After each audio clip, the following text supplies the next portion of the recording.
창세기 23장 보겠습니다. 창세기 23장 16절에서 26절까지 있는 말씀입니다. 창세기 23장 16절에서 26절까지의 말씀입니다.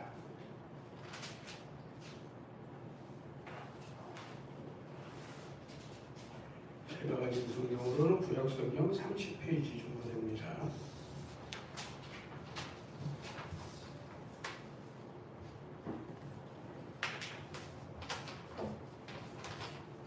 다 찾으셨죠?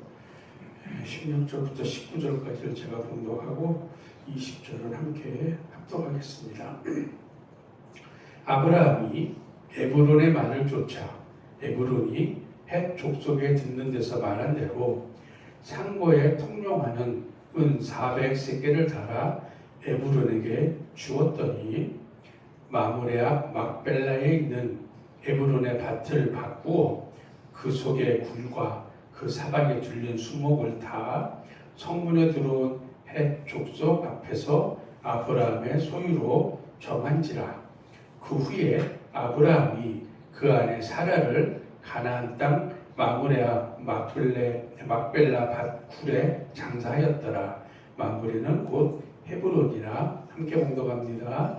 이와 같이 그 밭과 그 속의 굴을 헷 족속이 아브라함 소유 매장지로 정하였더라. 아멘. 오늘은 그냥 성경을 보다 보면 지나갈 수 있는 부분이에요. 사라의 그런 이제 장례식을 치르는 부분인데, 이걸 보면서 이 세상 사람들이 가만히 보면은 죽은 다음에 또 어떠한 것이 있다. 죽은 다음에 삶이 있다든가 무엇이 있다 그러면은 대부분이나 거의 다 그럴 겁니다. 나는 뭐 사후생일 믿지 않지만 만약에 있다 그러면은 난 지옥이 아니라 천국 가고 싶어. 망하는 데가 아니라 좋은 데 가고 싶어. 종교마다 다르잖아요. 부르는 게. 하여튼 그 좋은 데 가고 싶어 그럴 거예요. 그리고 하나님 믿지 않는 사람들은 그곳에 가려고 참 노력을 많이 합니다. 그래서 제일 많이 하는 게 착한 일을 하자. 남을 돕자. 이러면서 이제 그 좋은 곳에 가겠다고 이야기를 합니다. 그리고 하나님 믿는 사람들은 나는 하나님을 믿기 때문에 죽으면은 난 천국에 가. 이렇게 이야기를 합니다.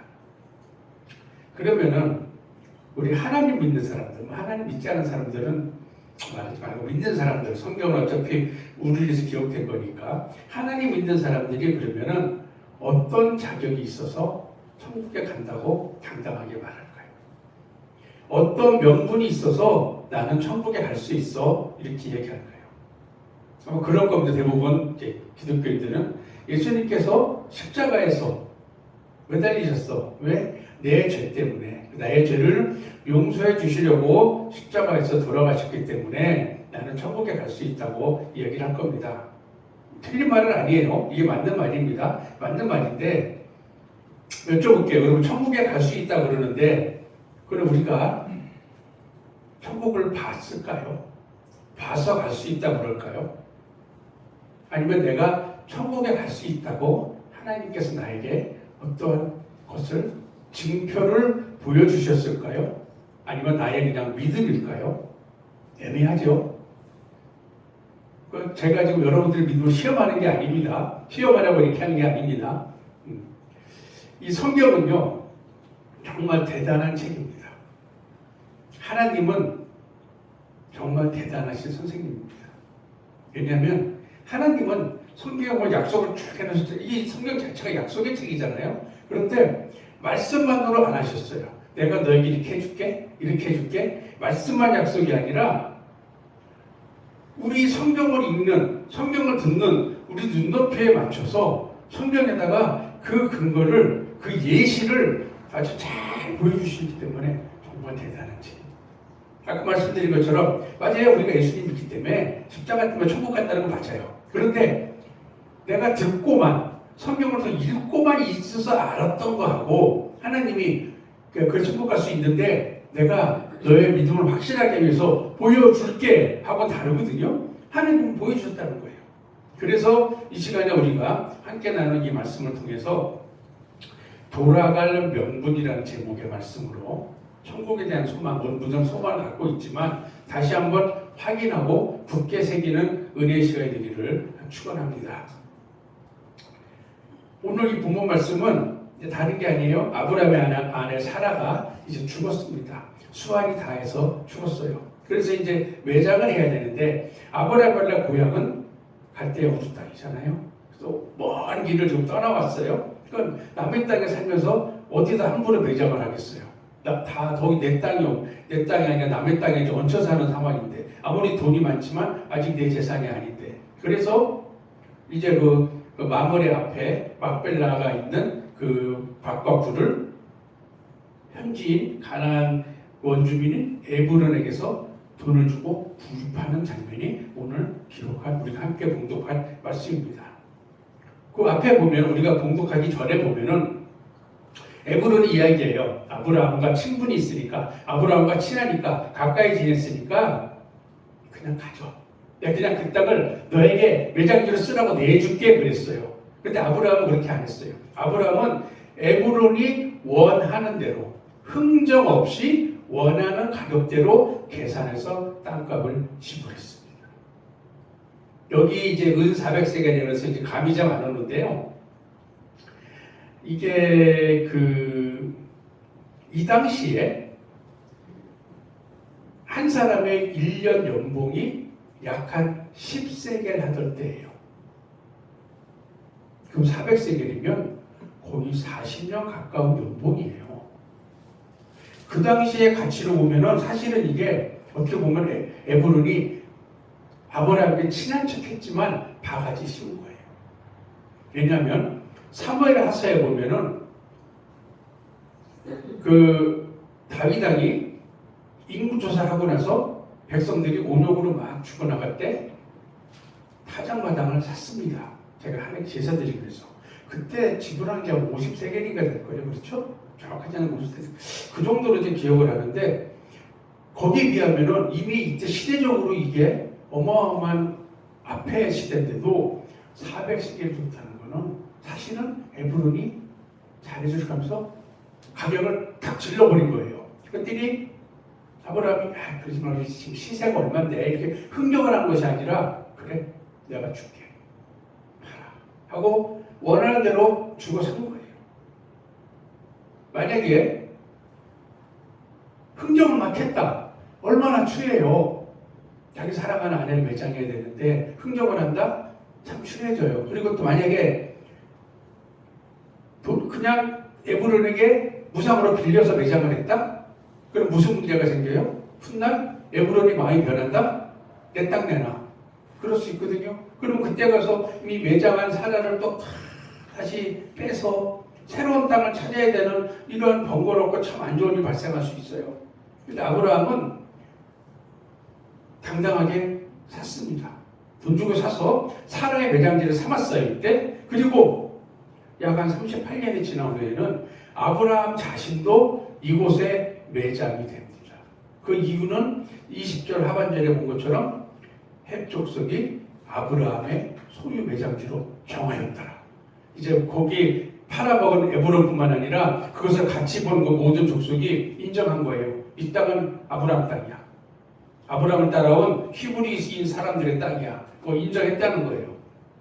그리고 이 땅은 더 나가서 더 훗날에 야곱이 죽고 나서 야곱이 묻히는 매장지까지 됩니다.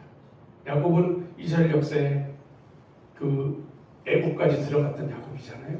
그런데 애국 땅에서 야곱이 요셉을 보고 죽었잖아요. 그때 요셉이 애국 땅에 아버지 야곱을 장사 지낸 게 아니라 야곱을 데려다가 조상이 있는 그 땅에 장사를 지냈어요. 더 시간이 지나가서 현대로 와서 디아스포라로 흩어져 있는 이스라엘 백성들이 전 세계에 70년도에 망하고 다 흩어졌잖아요. 그들이 시오니즘에서 고향 땅 이스라엘로 돌아갔잖아요. 그 근거가 뭐예요? 우리 조상 아브라함의 산 땅이 어디 있어? 너희들 해쪽 속에 우리 땅이 인정했잖아. 돌아오는 근거가 되는 그런 땅이 돼요. 이 마므레요. 오늘 구입한 마므레 땅. 하나님의 언약과 성취가 이루어지는 걸 보여주고 있습니다. 창세기 18장에 보면 18장부터 보면 소돔과 고모라가 멸망하는 장면이 쭉 연결이 돼요. 18장 1절에 보면은 여호와께서 마물의 상수리 숲을 근처에서 아브라함에게 나타나시니라. 오전 즈음에 그가 장막문에 앉았다가 아브라함이 마물에 있는 상수리 숲에 딱 앉아 있는데 그쪽에 장막문에 앉아 있는데 그쪽에서 오는 하나님의 사자 일행을 만나게 되는 거예요. 그때 하나님 뭐라고 하셨어요? 소돔과 고모라를 멸망시킬 거야. 아브라함에게 나타나시잖아요. 그리고 창세기 18장 10절에 보면은 멸망의 말씀뿐만 아니라 18장 10절에 보면 거기서 하나님의 사자들을 잘 대접한 아브라함에게 약속을 하십니다. 그가 가라사대 기한이 이를 때에 내가 정녕 네게로 돌아오리니 내 안에 사라에게 아들이 있으리라 하시니 사라가 그 뒤 장막문에서 들었더라. 아들 이삭에 대한 약속을 그 이전에도 하셨지만 다시 한번 확인시켜 주셨어요. 하나님께서 만나주신 장소가 이 마므레고 아들에 대한 약속을 다시 해주신 장소가 마므레예요. 그리고 그곳이 아브라함과 사라의 육신의 매장지로 육신이 거할 장소로 하나님께서 만들어 주신 것입니다. 하나님은요 그냥 허투루 지나가는 그런 것들이 있는 것이 아니에요. 또 이제 마므레가 다른 이야기를 한번 볼게요. 창세기 12장에 보면은 아브라함이 12장 6절에서 7절 보면 아브라함이 그 땅을 통과하여 세겜 땅 모래 상수리 나무에 이르니 그때 가나안 사람은 그 땅에 거하였더라. 여호와께서 아브라함에게 나타나사 가라사대 내가 이 땅을 네 자손에게 주리라 하시니라. 이건 뭐냐면 아브라함의 고향 하란을 갈 때 우르를 떠나서 하란을 거쳐서 이제 가나안으로 들어올 때예요. 지금보다 훨씬 이전 사건입니다. 들어올 때에 가나안 땅의 세겜이라는 곳을 딱 지나가는데 하나님이 아브라함에게 갑자기 뜬금없이 자, 이 땅이 세겜 땅인데 네 후손에게 내가 주게 약속하시는 거예요. 정말 정처 없이 하나님 말씀만 듣고 가는 길인데 하나님이 갑자기 이 땅을 주시게 약속하셨어요. 그럼 하나님이 약속하셨잖아요. 이루어야 되잖아요. 창세기 33장에 보면은 야곱이 그 외삼촌 라반의 집에서 이제 노동을 하고 힘들게 살다가 자기 가족과 재산을 다 모아서 고향 땅으로 돌아옵니다. 그때에 33장 18절 19절에 보면 야곱이 밧단 아람에서부터 평안히 가나안 땅 세겜성에 이르러 성 앞에 그 장막을 치고 그 장막 친 밭을 세겜의 아비 하몰의 아들들의 손에서 은 100개로 사고 아까 12장에서 하신 약속이 이루어졌어요. 하나님께서 약속한 세겜 땅을 야곱이 대가를 지불하고 구입했어요. 하나님의 약속은요 뺏어오는 게 아니에요. 하나님이 마므레를 만나셨죠. 마므레에서 아브라함을 이 땅으로 가져 뺏어줄 게가 아니에요. 하나님께서 야곱에게 아브라함에게 아브라함 후손에게 세겜 땅을 준다고 하셨잖아요. 뺏어주지 않았어요. 돈을 주고 사게 하셨어요. 그냥 뺏은 것이 아니라 정당하게 취하게 만들어 주시는 거예요. 이게 하나님의 방법이에요. 절대 하나님의 자손에게 주실 때 하나님 약속하신 거 남의 거 뺏어주면 뺏긴 사람 뭐가 돼요? 하나님 그런 분이 아니라 정당하게 주시는 분이지만은 분명히 약속을 이루시는 분이에요. 그리고 이러한 매매가 훗날 이 장소 세겜이라는 장소가 그 훗날에 요셉이 애굽에서 죽잖아요. 시간이 지나서. 그리고 거기서 430년 종살이하고 이스라엘 백성들이 애굽에서 출발할 때에 요셉의 해골을 메고 나왔다라고 했어요. 그래서 그 요셉을 매장한 곳이 바로 이 세겜 땅이 되는 거예요. 그래서 애굽에서 들어온 이스라엘 백성들이 가나안 땅에 대해서 이거 우리 땅이야 원래 하고 주장할 수 있는 그런 근거가 된다는 거예요. 이 마무리가 세겜이요 이걸로 끝나지 않습니다. 하나님의 구원 계획 가운데 정말 중요한 부분이 들어있습니다. 나중에 훗날에 이스라엘 백성이 애굽에서 나와서 이제 가나안에 들어가잖아요. 가나안을 정복했습니다.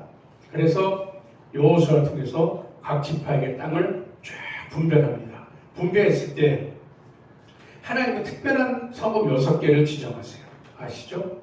도피성 6개 지정하시는데 여호수아 20장 7절에 보면 무리가 납달리의 산지 갈릴리 세데스와 에브라임 산지의 세겜과 유다 산지의 기럇 야르바 곧 헤브론을 구별하였고 여호수아가 구별해서 세운 도피성들 이름이 나오고 있습니다. 이 헤브론이 아까 우리가 봉독한 23절 10분절에 보면 마므레는 곧 헤브론이라. 헤브론의 옛 이름이 마므레였어요. 그게 헤브론이 됐다가 나중에 이제 예루살렘으로 바뀌잖아요.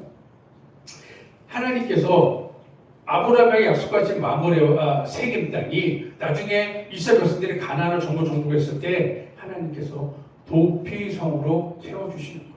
도피성의 의미 잘 알잖아요. 도피가 딴 거 아니에요? 하나님께서 정해주신 장소인데 어떤 장소냐?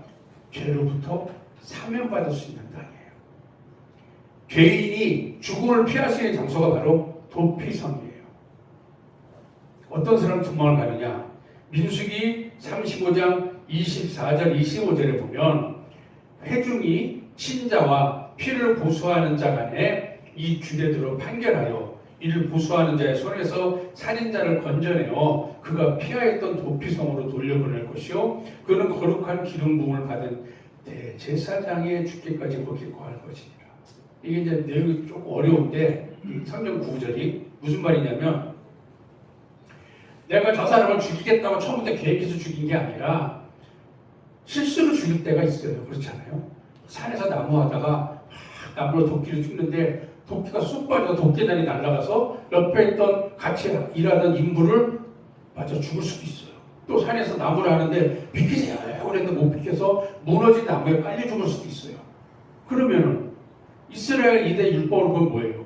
눈에는 눈, 이에는 이예요. 어쨌든 죽었잖아요. 그럼 죽임당한 피해자의 가족이 이 죽인 가해자를 잡아서 죽이는 게 율법이에요. 그런데 내가 죽일 마음이 없었어요. 실수였어요. 사고였어요. 그러면은 그럴 경우에 하나님이 그 사람, 죽인 사람, 살인자 내가 그에게는 피해 몫을 반당하게 해줄게. 도피성으로 빨리 달아나. 거기 들어간 사람은 못 죽여요. 도피성 밖으로 나가면 죽어요. 기웃기웃 구경하러 나간다? 죽어요. 도피성 안에 있으면 아무도 손을 못 대요. 언제까지? 민수기 35장 28절에 보면 이는 살인자가 대제사장의 죽기까지 그 도피성에 유하였을 것이니라. 대제사장이 죽은 후에는 그 살인자가 자기의 산업으로 돌아갈 수 있습니다. 그 다음 대제사장이 살아있을 때까지는 도피성이 있어야 돼요. 절대 나가면 안 돼요. 그런데 대제사장이 죽은 후에는 고향으로 돌아갈 수 있어요. 이게 도피성이에요. 그게 이제 6개를 이스라엘 가나안에 새로 정복한 땅이 6개를 세웠는데 그 중에 마므레와 세겜이 포함됩니다.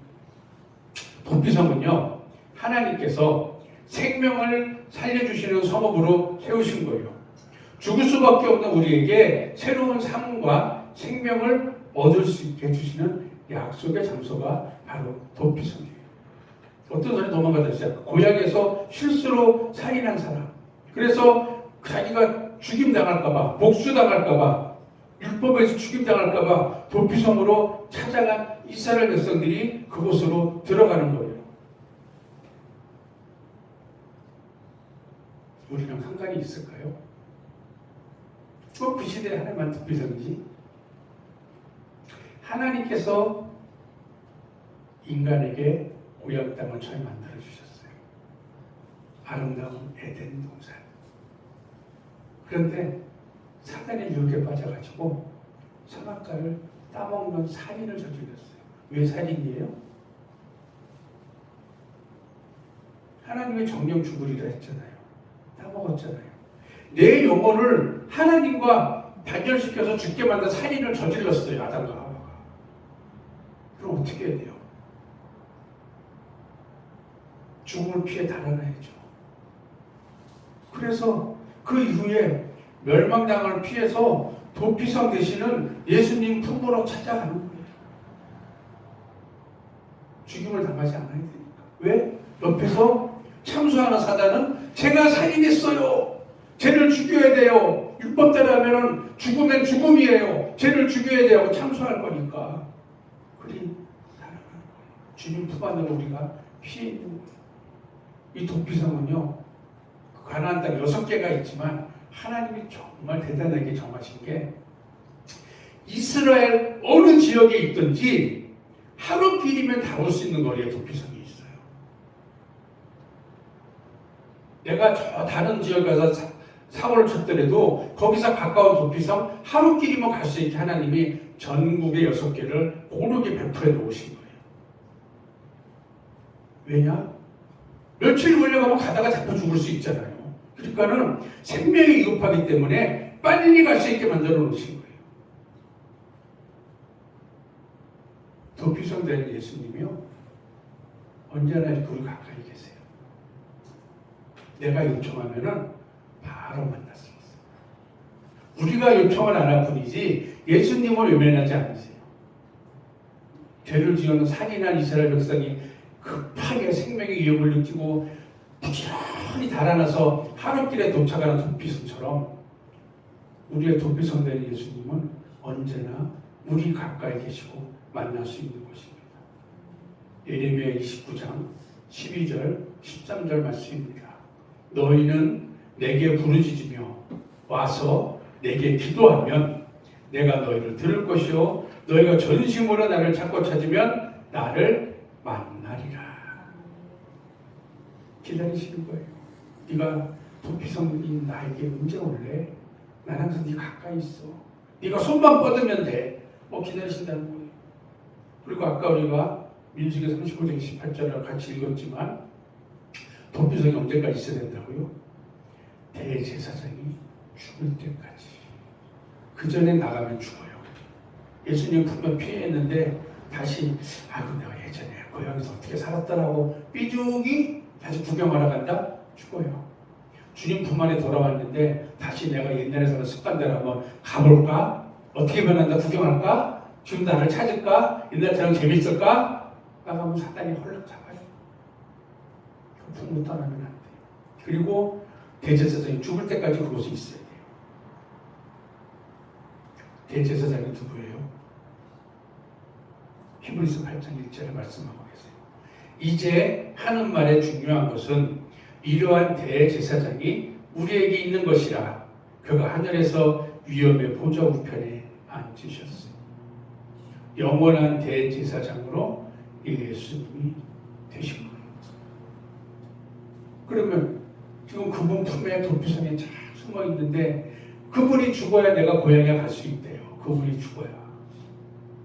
대제사장 대신 예수님께서 십자가 죽으심으로 우리는 도피성을 나와서 고향에 갈 수 있게 됐다는 거죠. 히브리서 11장 14절 말씀처럼 이같이 말하는 자들은 본향 찾는 것을 나타냅니다. 예수님의 십자가 보혈의 은혜가 있기 때문에 이제는 도피성에 머무는 것이 아니라 이 땅에서 예수님 나와 함께 살아야 하고 천년 만에 여기에 머무르는 것이 아니라 우리가 떠나온 본향인 천국에 돌아갈 수 있게 됐다는 거예요. 그래서 예수님이 대제사장으로서 십자가를 지신 거예요. 왜? 예수님 안에 안전하게 있는 것도 중요하지만 정말 하나님 원하시는 건 나 다시 너희들과 살고 싶어. 예전처럼 아담이 나에게 하나님 이거 뭘로 이동할까요? 하나님 이거 어때요? 걸리면서 대화한 것처럼 나 그렇게 살고 싶다. 그래서 고향으로 와주면 안 되겠니? 근데 그 길이 막혔잖아요. 그 길을 예수님이 대제사장으로서 죽으심으로 우리가 사명받아서 완전히 사명받아서 돌아갈 수 있다는 거예요. 하나님께서는요 아브라함에게 마므레 땅을 주셨습니다. 야곱에게 세겜 땅을 주셨습니다. 어떻게 빼앗는 것이 아니라 정당한 대가를 지불하고 소유하라고 하셨습니다. 그리고 이 대가는 아브라함이 손해보는 것 같았지만 결국 그 대가 때문에 이스라엘 백성이 가나안으로 돌아가는 명분이 되었습니다. 대가가 말도 안 되잖아요. 얼마나 바가지로 씌운 300세겔이에요. 예수님의 대가는 흥정이 맞았나요? 이 세상 모든 걸 다 드려도 그분의 보혈과 값이 비교가 안 되는데 그분은 30세겔에는 십자가 지셨어요. 흥정도 안 하셨어요. 왜요? 도피성이 되셔야 되고 대제사장이 되셔야 되기 때문에. 하나님께서 천국에 대해서 나를 대신해서 대가를 지불해 주셨잖아요. 그게 바로 예수님의 십자가 보혈이잖아요. 나를 대신해서 지불하신 은 30개가 정말 말도 안 되는 바가지 같은 가격이지만 그걸로 주님은 대가를 다 지불하셨어요. 그 대가가 있기 때문에 우리는 예수님을 믿는다는 한 가지 이유만으로도 천국에 돌아갈 수 있는 명분이 생기고 자격이 생긴 것입니다. 하나님의 약속과 성취를 한번 볼까요? 창세기 2장 17절에 보면 하나님이 분명히 아담에게 말씀하셨어요. 선악을 알게 하는 나무의 실과는 먹지 말라. 내가 먹는 날에는 정령 죽으리라 하십니다. 그런데 먹었잖아요. 먹었어요. 그럼 죽어야 돼요. 누가요? 하나님 말씀에는 정령 죽으리라. 누가 죽어야 돼요? 먹은 아담이 죽어야 돼요. 그렇잖아요. 먹은 하와가 죽어야 돼요. 그런데 하나님은 창세기 3장 21절에 보면 그들을 에덴 동산에서 내어 쫓으시면서 누군가를 죽여요. 왜? 죽어야 되니까. 여호와 하나님이 아담과 그 아내를 위하여 가죽옷을 지어 입히십니다. 누군가 죽었어요.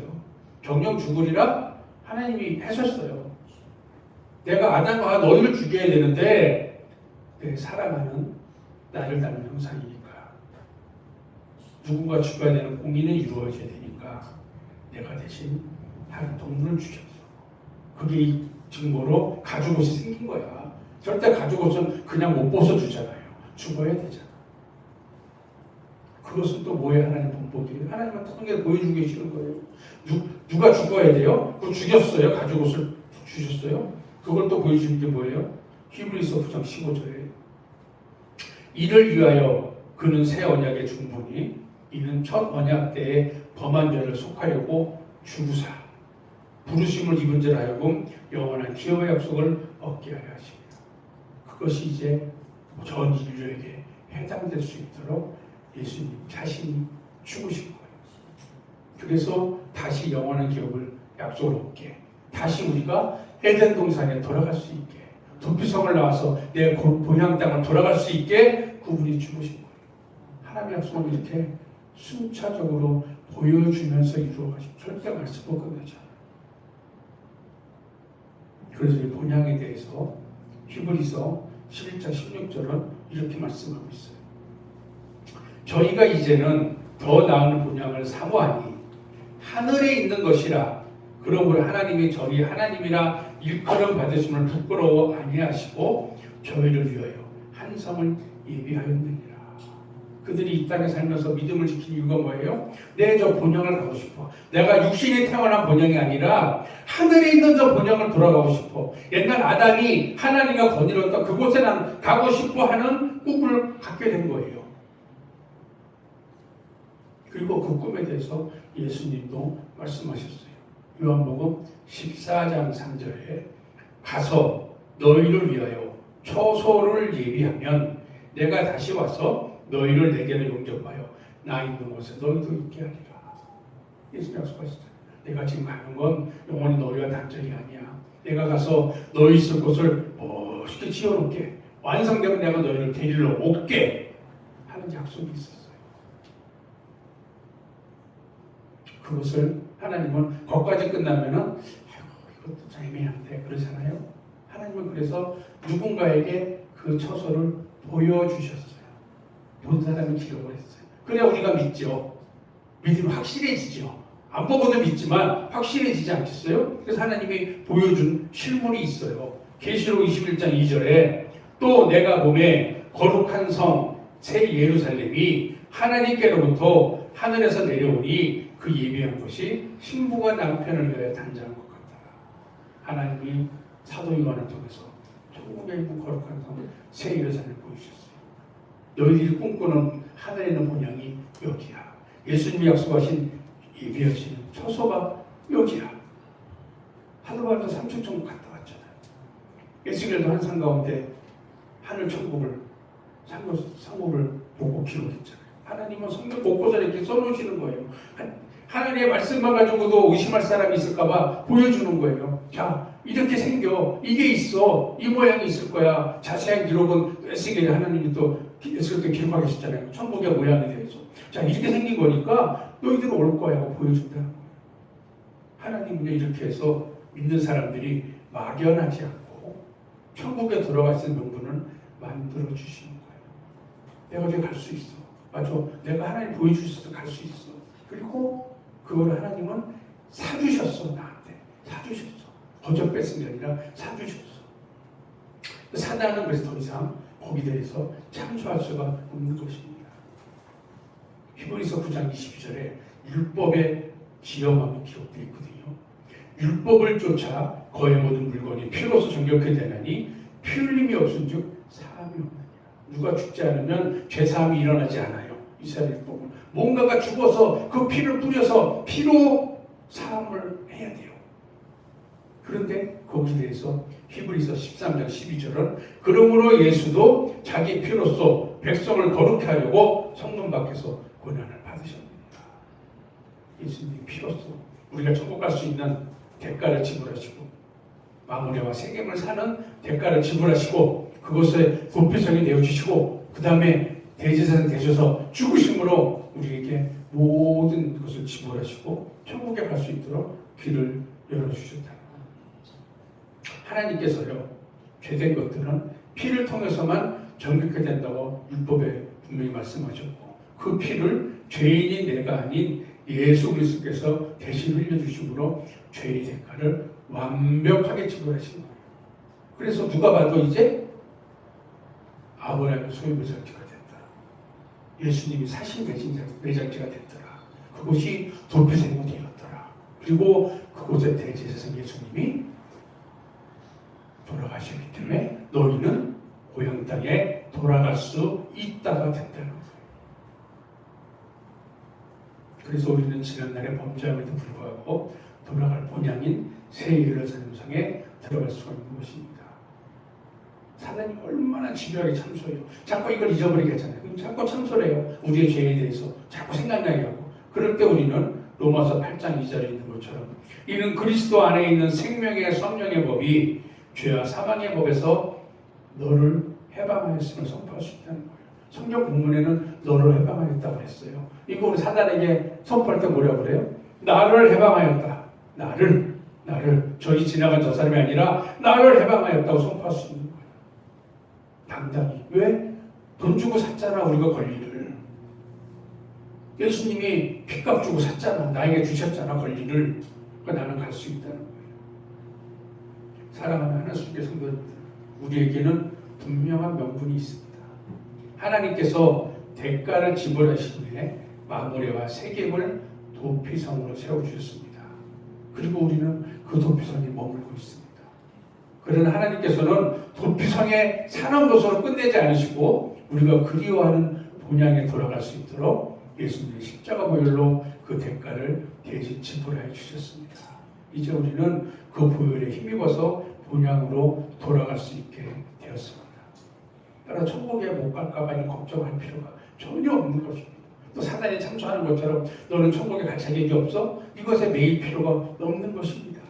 왜? 우리에게는 당당한 명분이 생겼기 때문입니다. 우리에게는 막연히 천국 간다는 그런 희망을 가지는 것이 아니라 하나님께서 돌아갈 수 있는 대가를 분명하게 지불하였음을 기억하시기 바랍니다. 우린 천국에 갈 수 있다는 소망과 확신으로 사단과 싸우면서 이겨나가게 되기를 축원합니다. 그리고 우리만 이기는 것이 아니라 우리가 이러한 십자가 보혈로 본향에 돌아갈 수 있는 명분이 있다는 것을 나만 혼자 기억하고 간직하는 것이 아니라 우리 자신 있게 믿음 안에서 주변에 영혼들에게도 이러한 소망에 참여할 수 있는 그런 도움을 주게 되기를 주님의 이름으로 간절히 축원합니다. 잠깐 기도하겠습니다.